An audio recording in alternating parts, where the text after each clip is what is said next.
જરા વિચાર કરો, જો તમારા મનમાં કોઈના માટે ઘૃણા છે, ઈર્ષ્યા હોય, કપટ હોય, છેતરપિંડી હોય, અહંકાર હોય કે ભેદભાવ હોય, તો શું એવા અશુદ્ધ મનમાં ભગવાનનો વાસ થઈ શકે ખરા? તમને શું લાગે છે, થઈ શકે? આપણે ઘણીવાર બહાર ભગવાનને શોધવામાં જીવન પસાર કરી દઈએ છીએ મિત્રો, પરંતુ ક્યારેય પોતાના મનમાં ઝાંખીને જોતા નથી. હકીકતમાં ભગવાનથી આપણે દૂર નથી મિત્રો, આ સમજવા જેવી વાત છે. આપણે તો પોતાના સાચા સ્વરૂપથી દૂર થઈ ગયા છીએ.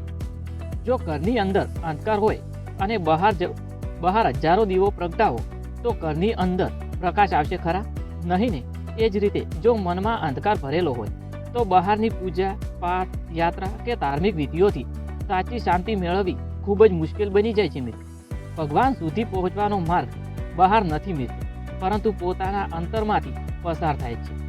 જ્યારે મન શાંત બને છે, વિચારો શુદ્ધ બને છે, હૃદયમાં પ્રેમ, દયા, ક્ષમા અને કરુણા જન્મે છે, ત્યારે ભગવાનનો અનુભવ જરૂરથી થવા લાગે છે મિત્રો. થોડું મોડું થાય છે પણ જરૂરથી થાય છે. એટલે સૌથી પહેલાં પોતાના મનને શુદ્ધ બનાવો મિત્રો. પોતાના સ્વભાવમાં પરિવર્તન લાવો. બીજાની ભૂલો જોવાને બદલે પોતાની અંદર રહેલી ખામીઓને ઓળખો અને તેને દૂર કરવાનો પ્રયત્ન કરો. યાદ રાખજો મિત્રો, ભગવાનને ભવ્ય મંદિરો કરતાં પણ વધુ એક પવિત્ર, નિર્મળ અને પ્રેમથી ભરેલું હૃદય પ્રિય લાગે છે.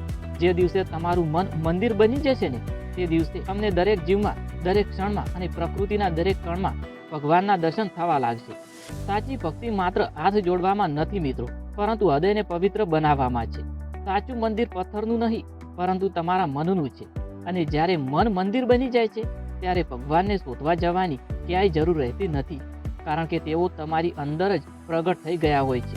મિત્રો, વિડીયો પસંદ આવ્યો હોય તો વિડીયોને લાઇક, શેર અને ચેનલને સબસ્ક્રાઇબ કરવાનું ભૂલતા નહીં. ધન્યવાદ.